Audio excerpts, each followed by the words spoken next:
आज जिस टॉपिक पर हम बात करेंगे वह है समांतर माध्य, जिसे अर्थमेटिक मीन भी कहा जाता है। साधारण बोलचाल की भाषा में समांतर माध्य या अर्थमेटिक मीन का क्या मतलब होता है? अर्थमेटिक मीन का मतलब होता है एवरेज या औसत, अर्थात किसी भी समकमाला में दिए गए पद मूल्यों को यदि हम योग कर लें और दी हुई संख्या में यदि उसका भाग लगा दें तो हमारे पास उस समकमाला का क्या आ जाएगा? औसत या एवरेज आ जाएगा। तो समांतर माध्य का मतलब औसत या एवरेज से होता है और समांतर माध्य को ज्ञात करने का सूत्र होता है x bar is equal to sigma x upon में n। अब x बार क्या है? x बार यहाँ पर समांतर माध्य को प्रदर्शित करता है। सिग्मा x क्या होता है? जो पद मूल्य हमें दिए गए हैं उन पद मूल्यों का योग को प्रदर्शित करता है। और n किसे डिनोट करेगा? जो पद मूल्यों की संख्या को डिनोट करेगा। ठीक है, अब इसे हम एक एग्जाम्पल के द्वारा समझते हैं। ठीक है, किसी क्लास में 10 बच्चे हैं, उन 10 बच्चों के नाम है A, B, C, D, E, F, G, H, I और J। ठीक है, अब इन बच्चों के जो प्राप्तांक आए हैं 10 में से, कोई एग्जाम इन 10 बच्चों ने दिया था और उन 10 बच्चों के क्लास में 10 नंबर के टेस्ट में से जो प्राप्तांक आए हैं वो हम देखते हैं।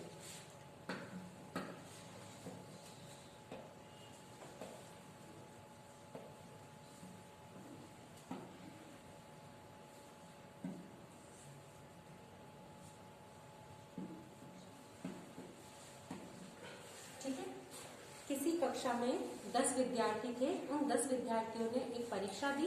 परीक्षा 10 मार्क्स की थी और उन्होंने जो ये मार्क्स प्राप्तांक प्राप्त किए हैं वो इस प्रकार है। जैसे क्लास में A, B, C, D, E, F, G, H, I, J तलक बच्चे थे। ये 10 बच्चे हैं।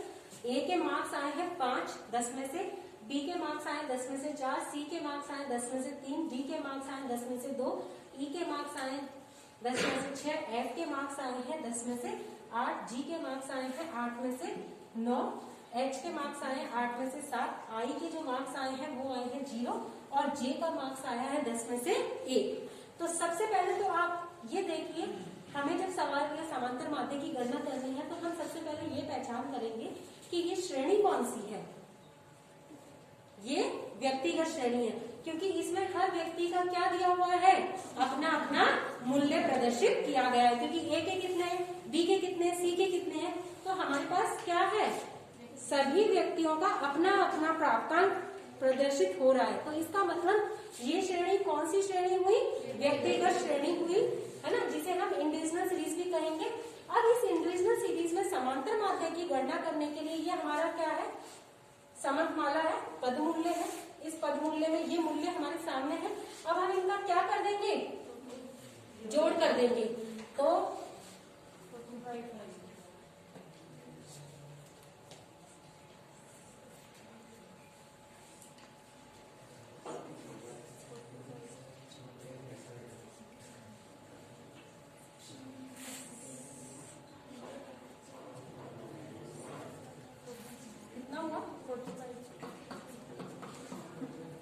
चेक कर लिया।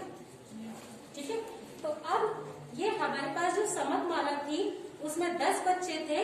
उन 10 बच्चों के ये जो प्राप्तांक थे उनका हमने क्या कर लिया? जोड़ कर लिया। A, B, C, D, E, F, G, H, I, J जितने भी बच्चे थे उन्होंने 10 में से जितने भी प्राप्तांक प्राप्त किए थे उन सब प्राप्तांकों को हमने क्या कर लिया? जोड़ लिया।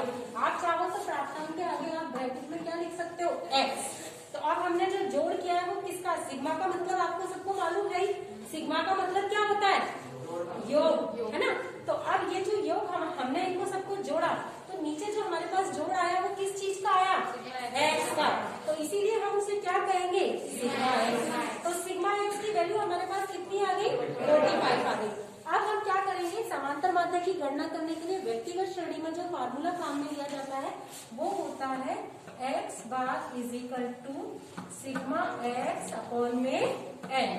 अब यहाँ पर आप देखिए x बार किसके लिए प्रयोग में लिया गया है? ये किसको प्रदर्शित कर रहा है?